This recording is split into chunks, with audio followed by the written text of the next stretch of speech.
हाँ, नमस्कार दोस्तों एवं छात्र छात्राओं। आज अपने YouTube channel GK Ravindra Chauhan YouTube channel के ऊपर मैं फिर से नाडोल के चौहान नया टॉपिक लेकर के आपके बीच में हाजिर हूँ। इससे पहले राजस्थान जीके की बात करें, इस चैनल के ऊपर राजस्थान का भूगोल A to Z टॉपिक डाल दिए गए हैं। राजस्थान की कला संस्कृति के A to Z छोटे से बड़ा टॉपिक डाल दिया गया है, बिल्कुल कम टाइम में और ज्यादा से ज्यादा मैटर यानी गागर में सागर, इन दोनों के मिलाकर के लगभग 200 से ऊपर वीडियोस हैं। राजस्थान की भूगोल और राजस्थान की कला संस्कृति। लॉकडाउन के बाद में उससे पहले के जो इंडिया जीके रीजनिंग मैथ्स डाले हुए वो अलग हैं।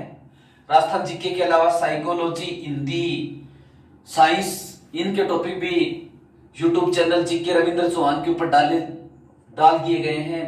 लॉकडाउन दौरान के मैं राजस्थान जीके की बात करूं तो राजस्थान का भूगोल कंप्लीट, राजस्थान की कला संस्कृति कंप्लीट ये डाल दी गई है। अब तीसरा पार्ट राजस्थान जीके में चल रहा है राजस्थान का इतिहास।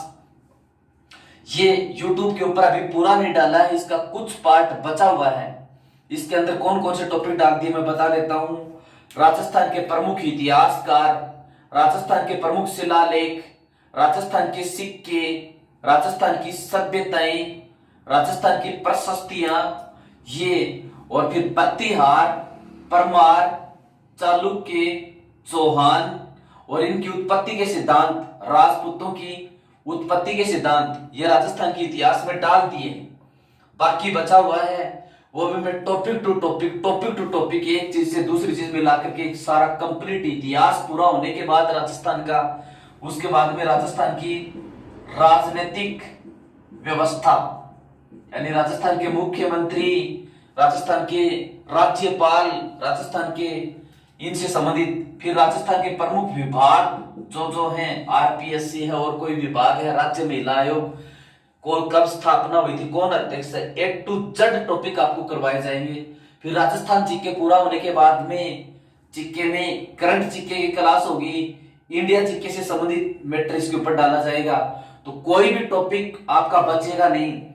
मैंने हालांकि ऑफलाइन क्लास का कुछ दूसरी तरह से इंटरेस्ट होता है आमने सामने, लेकिन लॉकडाउन की वजह से ये कुछ परिस्थितियां ऐसी बैठी कि किसी भी संस्था में वो ऑफलाइन क्लास हो नहीं पाई। लेकिन फिर से जब से लॉकडाउन लगा है मैं दिन की 4-4 वीडियो लगातार भयंकर मेहनत करके यूट्यूब के ऊपर डाल रहा हूं, तो जो पढ़ने वाला बच्चा हो इसका भरपूर फायदा उठा सकता है। अब देखो ये लॉकडाउन, इसका मतलब ये बीमारी इस तरह से हो गई थी, ये नाम न पहले कभी सुना हुआ था न कोई बात थी। लॉकडाउन में कई चीजें बंद हैं लेकिन पढ़ाई बिल्कुल भी बंद नहीं। पढ़ाई ये कहीं पर लिखा हुआ नहीं कि लॉकडाउन की वजह से पढ़ो मत। शिक्षण संस्थाएं हालांकि बंद हैं और पढ़ने वाला बच्चा इसका ज्यादा से ज्यादा फायदा उठा सकता है, क्योंकि न कहीं जाना न कहीं आना, आराम से किताबें ही अपनी मित्र है, किताबें माँ बाप, किताबें दोस्त। जहां तक मेरा अनुभव है मैं बताता हूं तो बहुत अच्छा मौका है। फिर कुछ पर्सन ऐसे होते हैं जिनमें कंफ्यूज होता है और रोजमर्रा की दिनचर्या में हम उन प्रश्नों को देख नहीं पाते कि इसको बाद में देख लेंगे, इसको बाद में देख लेंगे। कुछ पर्सन ऐसे रह जाते हैं। अब इस लॉकडाउन में और तो कुछ काम आना जाना हमको कहीं मिलना किसी से है नहीं, तो आराम से थोड़ा बहुत काम करने के बाद घर में मकानों में हम, तो उन प्रश्नों का समाधान करने का ये बहुत अच्छा अवसर है। कुछ प्रश्न डाउटफुल होते हैं कि इस पुस्तक में ये, इस पुस्तक में ये, इस पुस्तक में ये है, तो प्राय हम उनका समाधान नहीं निकाल सकते। मैंने भी ऐसे कई प्रश्न थे जिनका कंफ्यूज था कि उस लेखक के अनुसार ये, क्योंकि कभी कोई पुस्तक पढ़ ली, कभी कोई पुस्तक पढ़ ली, अलग अलग था, तो वो समाधान कुछ प्रश्नों का किया है। और अब लॉकडाउन के बाद जो ऑफलाइन क्लासें होंगी मैं अपने आप को नए तरीके से पेश करूंगा, नए तरीके से तरोताजा, यानी जो मैटर है उसको तरोताजा, परिमार्जित और शुद्ध करके फिर से पढ़ाएंगे, ताकि ये नहीं कि वो पुराने वाला मैटर यूं का यूं चलता रहे। नए आंकड़ों के साथ जीके की तैयारी करवाई जाएगी। कुछ नेगेटिव सोच वाले स्टूडेंट ऐसे हैं, वो सोचते हैं कि लॉकडाउन है, लॉकडाउन है। 15-20% ऐसे लोग होते हैं कि लॉकडाउन है, लॉकडाउन है, पता नहीं 2020 में, 21 में, 22 में परीक्षा होगी नहीं। अरे कभी तो परीक्षा होगी, और तैयारी कभी भी खाली नहीं जाती। अभ्यास और लगातार अभ्यास से तैयारी बनी रहती है। इतना दिमाग किसी के अंदर नहीं कि एक बार याद कर लिया वो याद रह गया, 1-2 दिन के बाद में फिर से भूलना चालू कर देते हैं। तो एक ही नियम है, कोई भी चीज पृथ्वी के ऊपर अभ्यास की है तो बार बार अभ्यास करके हम अपनी तैयारी को बनाए रख सकते हैं। जो ज्यादा होशियार स्टूडेंट है वो जिन प्रश्नों में डाउट है उनको समाधान कर सकते हैं। जो बच्चे कमजोर हैं वो अपनी तैयारी को इस खाली समय में और ज्यादा कर सकते हैं। निश्चित तौर पर परीक्षा कभी न कभी तो होगी। 2020 ये कहीं कहां पर लिखा हुआ कि 2020 में परीक्षा नहीं होगी। कुछ नेगेटिव प्रवृत्ति के लोग इस तरह की बातें कर रहे हैं जो रियल कंपटीटर नहीं होते, वास्तव में तैयारी करने वाले नहीं होते। और इस प्रकार के लोग बिना लॉकडाउन के भी होते ही हैं, वो कहते हैं कि परीक्षा नहीं होगी, आगे की बार देखेंगे। तो तैयारी करने का इससे ज्यादा अवसर है ही नहीं, क्योंकि न कहीं जाना न किसी तरह से कोई बाध्यता लॉकडाउन में। पढ़ते रहो, पढ़ाई पर कोई प्रतिबंध नहीं है। आज देखते हैं नाडोल के चौहान। देखो नाडोल जो पाली के आसपास पड़ता है, नाडोल, यहां पर चौहानों ने शासन किया। तो 1-2 राजा का महत्वपूर्ण है, कोई वैसे बड़ा नहीं है, फिर भी A to Z टॉपिक आपको करवाए हैं। कंपटीशन में किसी भी टॉपिक का कोई कम ज्यादा महत्व नहीं होता, क्योंकि छोटे टॉपिक से प्रश्न आता वो भी उतने नंबर का होता है। हाँ, कुछ टॉपिक बड़े होते हैं तो उनमें से प्रश्न ज्यादा पूछते हैं, तो उनका जरूर कुछ महत्व ज्यादा होता है कि इसमें से प्रश्न पूछे ही पूछेंगे। कई बार ये टर्निंग पॉइंट साबित होते हैं कि यदि A to Z अपना पढ़ा हुआ है तो हम कहीं पर भी मार नहीं खाएंगे, चाहे छोटा टॉपिक हो चाहे बड़ा टॉपिक हो। तो नाडोल के चौहानों से संबंधित क्या क्या प्रश्न बनते हैं। सबसे पहले देखो नाडोल, ये पाली के आसपास का क्षेत्र है। नाडोल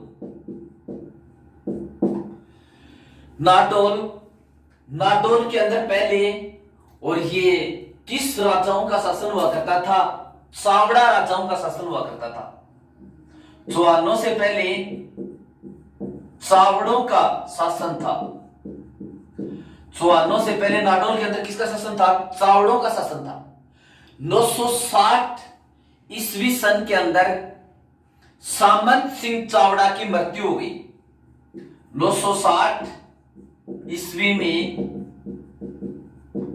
सामंत सिंह चावड़ा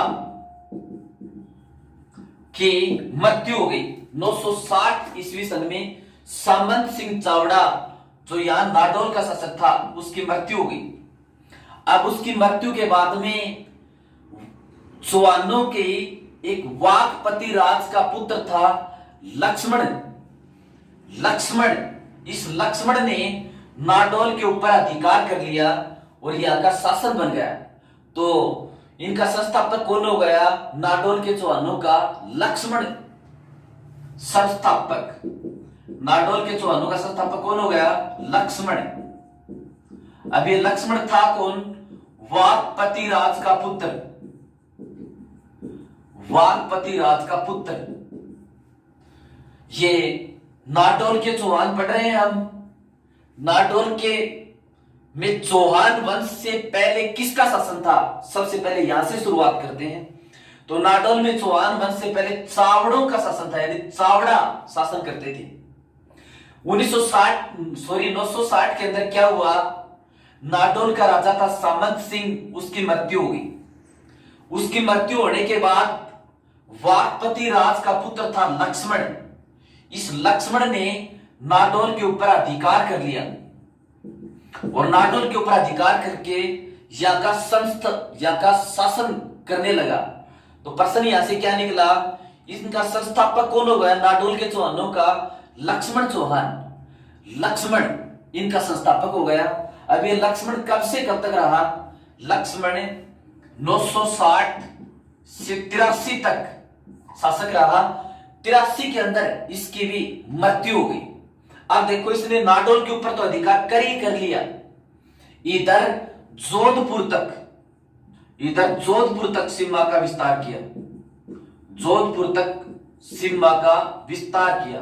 तो नाटोल के ऊपर पहले चावड़ों का शासन था। चावड़ों को 910 में सामंत सिंह चावड़ा की मृत्यु हो गई। उसके बाद में इसके ऊपर अधिकार कर लिया लक्ष्मण ने, वाकपति राज का पुत्र था, और नाटोल में चौहान साम्राज्य की नींव डाली, यानी चौहान साम्राज्य का संस्थापक लक्ष्मण। ये 960 से 83 तक रहा, 83 में इसकी मृत्यु हो गई। इसने न केवल नाटोल पर अधिकार किया बल्कि अपनी सीमाओं का विस्तार कहां तक कर लिया था, जोधपुर तक अपनी सीमाओं का विस्तार कर लिया था। अब नाटोल का इस लक्ष्मण के बाद में अगला 2 नंबर और शासक बनता है, वो बनता है अहिल। वो 2 नंबर शासक बनता है अहिल, 2 नंबर राजा बना।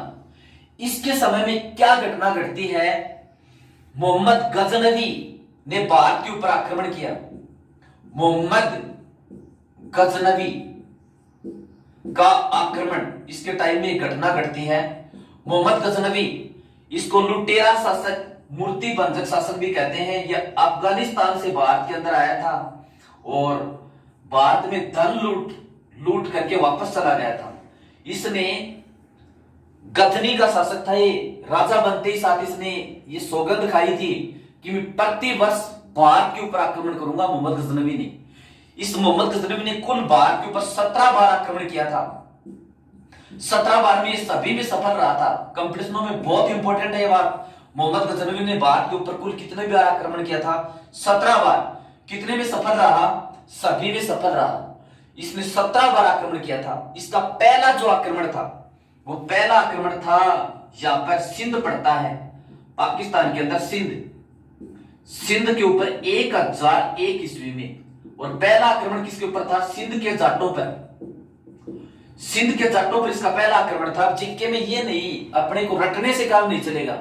अब देखो, ये आपस में बातें मिली हुई हैं, वो राजा उससे संबंधित, वो उससे संबंधित, उसके टाइम में वो आ गया, तो उसका भी ध्यान होना चाहिए। यानी किसी भी रियासत को हम पढ़ते हैं तो उसके अगल बगल आसपास की रियासतों में राजा कौन थे, क्योंकि उनके आपस में लड़ाई झगड़े संपर्क होते रहते हैं और ये सारी चीज अभ्यास से क्लियर होती है। तो अपने चल रही थी बात, ये मोहम्मद गजनवी अफगानिस्तान गजनी से आया था। इसको मूर्ति भुंजक और लुटेरा शासक भी कहते हैं। भारत में कुल 17 बार आक्रमण किया, सभी में सफल रहा। इसका पहला आक्रमण सिंध के जाटों के ऊपर, अंतिम आक्रमण भी सिंध प्रांत के ऊपर 1027 ईस्वी सन में। इसने पहली बार भी आक्रमण सिंध के ऊपर, जाते समय भी सिंध के ऊपर। इसका पहला आक्रमण सिंध पर 1001 ईस्वी में, अंतिम आक्रमण भी सिंध के ऊपर 1027 ईस्वी में। इसका सबसे तीव्र जो आक्रमण था, मोहम्मद गजनवी का सबसे तीव्र जो आक्रमण था, वो 1025 ईस्वी में यहां पर सोमनाथ मंदिर पर आक्रमण था। सोमनाथ मंदिर पर आक्रमण था। सोमनाथ मंदिर है कहां पर, सोमनाथ मंदिर गुजरात के ऊपर है। प्रश्न पूछे, इसने कितनी बार आक्रमण किया था, मोहम्मद गजनवी ने 17 बार। इसका सबसे तीव्र आक्रमण कौन सा था, सोमनाथ मंदिर पर आक्रमण। सोमनाथ मंदिर पर आक्रमण कब किया था, 1025 ईस्वी सन में। इसका प्रथम आक्रमण सिंध पर 1001 ईस्वी सन में। इसका अंतिम आक्रमण सिंध पर 1027 ईस्वी में। और एक तो राजा ऐसा था, कन्नौज का राजा, कन्नौज का प्रतिहार शासक था, राज्यपाल। उसको तो जब ये पता चला कि मोहम्मद गजनवी तेरे ऊपर आक्रमण करेगा, और उसने ये सोचा कि वो तो जीतता ही आ रहा है, तेरे को भी जीतेगा, तो ये राज्यपाल मोहम्मद गजनवी के आक्रमण से पहले राज्य ही छोड़ करके भाग गया था। इतना तीव्र आक्रमण, इतना तीव्र खौफ था इसका मोहम्मद गजनवी, यानी इसके आक्रमण से भयभीत होकर के ये तो राज्य ही छोड़ करके भाग गया था। कन्नौज का प्रतिहार शासक राज्यपाल शासन छोड़कर भाग गया था। अब देखो प्रश्न अपना अहिल से संबंधित क्या है। अहिल ने मोहम्मद गजनवी का सामना किया, क्योंकि ये जब यहां से आ रहा था गुजरात को सोमनाथ लूटने के लिए, तो नाटोल रास्ते में पड़ता है, उसके आसपास से ही आ रहा था। तो 1025 ईस्वी में इसने मोहम्मद गजनवी का सामना किया। तो नाटोल के किस चौहान शासक ने मोहम्मद गजनवी का सामना किया, अहिल ने सामना किया। कब, 1025 ईस्वी सन में। कुछ चीजें अपने मैप से भी बहुत क्लियर होती हैं, क्योंकि नाडोल पड़ता है और गुजरात जाने के लिए राजस्थान से उगरा रहा था ये, इसके क्षेत्र के आसपास से। तो फिर मोहम्मद गजनवी का सामना और किस नाडोल के चौहान शासक ने किया? अहिल ने किया। अहिल के बाद में अगला राजा बनता है पृथ्वीपाल। 3 नंबर नाडोल का 3 नंबर चौहान शासक बनता है पृथ्वीपाल। इस पृथ्वीपाल से संबंधित प्रश्न क्या बनता है? इस पृथ्वीपाल के टाइम में गुजरात का शासक था कर्ण बघेल। ये कर्ण चालुक्य था। ये यहां पर गुजरात है, गुजरात, और इसके टाइम में ये गुजरात का शासक था कर्ण। और कर्ण किस वंश का था? चालुक्य वंश का था। चालुक्य वंश का था। इस पृथ्वीपाल ने गुजरात के चालुक्य वंश के शासक कर्ण को पराजित किया था। तो पृथ्वीपाल के ऊपर क्या प्रश्न बना? गुजरात के चालुक्य शासक कर्ण को पराजित किया। तो गुजरात के चालुक्य शासक कर्ण को पराजित करने वाला नाडोल का चौहान शासक कौन था? पृथ्वीपाल था। अब इस पृथ्वीपाल के बाद में अगला राजा कौन बनता है? अशराज। अगला राजा बनता है अशराज। यानी गुजरात के चालुक्य शासक कर्ण बघेल को तो पराजित कर दिया था अशराज ने, इसने पृथ्वीपाल ने, लेकिन अशराज ने उस विजय अभियान को वो निरंतर नहीं रख पाया। इसने तो गुजरात के चालुक्यों की अधीनता ही स्वीकार कर ली। पृथ्वीपाल ने तो गुजरात के चालुक्य शासक कर्ण को हराया था। इसके बाद में राजा बना अशराज। अशराज ने पृथ्वीपाल के द्वारा किए हुए कार्यों के ऊपर पानी फेर दिया। यानी इसने तो चालुक्यों की अधीनता ही स्वीकार कर ली, इन गुजरात के चालुक्यों की। तो अशराज ने चालुक्यों की अधीनता स्वीकार कर ली। तो नाडोल के किस चौहान शासक ने गुजरात के चालुक्यों की अधीनता स्वीकार कर ली थी? तो किसने कर ली थी? अशराज ने, और अधीनता स्वीकार कर ली थी।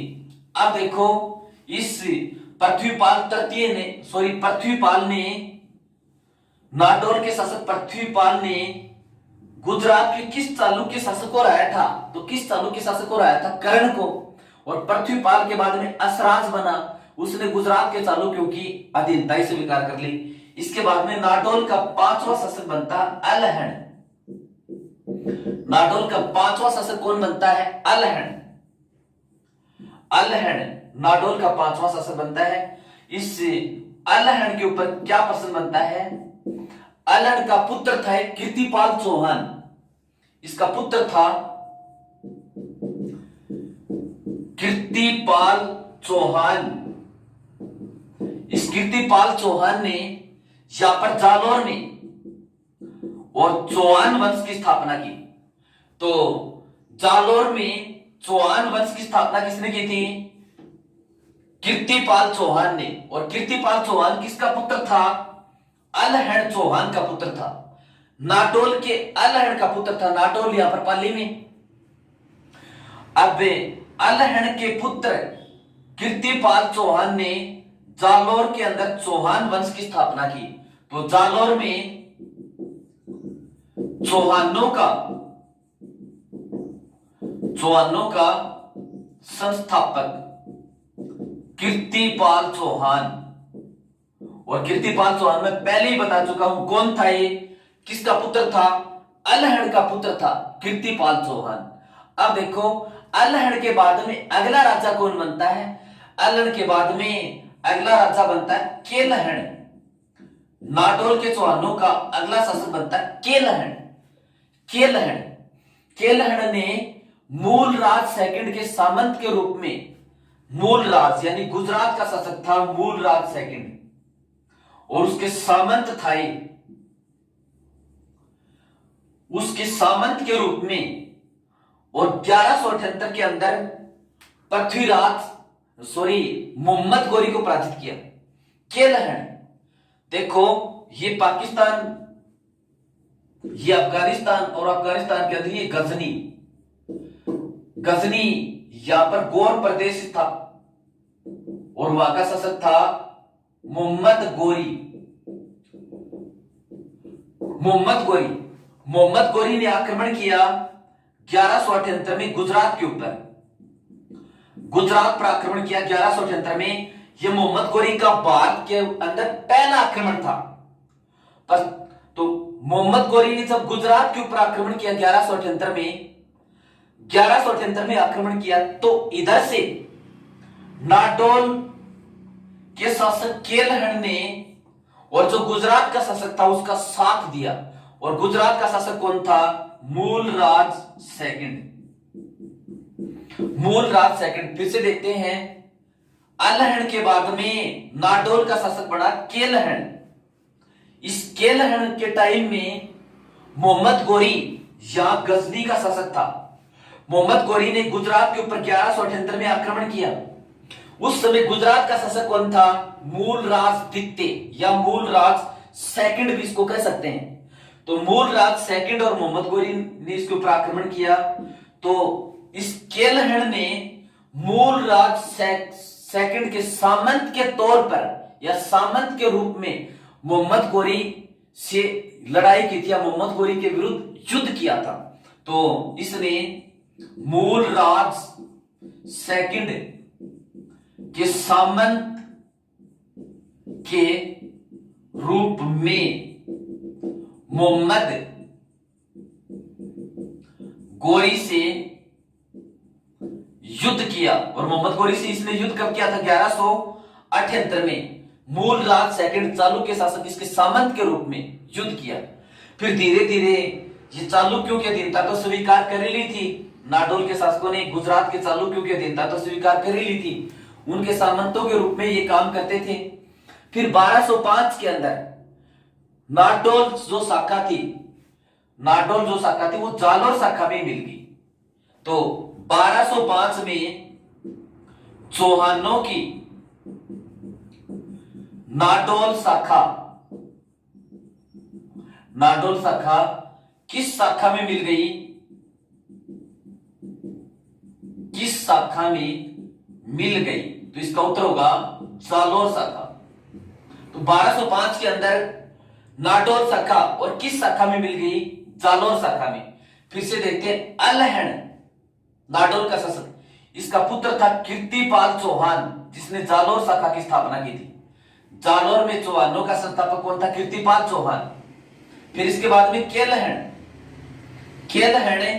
केलहण ने मूलराज सेकंड गुजरात का शासक था, के सामंत के रूप में मोहम्मद गोरी से युद्ध किया। कब किया? 1178 में किया। ये मोहम्मद गोरी यहां पर गजनी का शासक था। गुजरात में 1178 के अंदर इसने आक्रमण किया। अब देखो, फिर 1205 के अंदर ये नाडोल जो शाखा थी, इसने अपना क्षेत्र किसमें मिला लिया? जालोर के अंदर। तो नाडोल शाखा जालोर में कब मिली थी? 1205 के अंदर।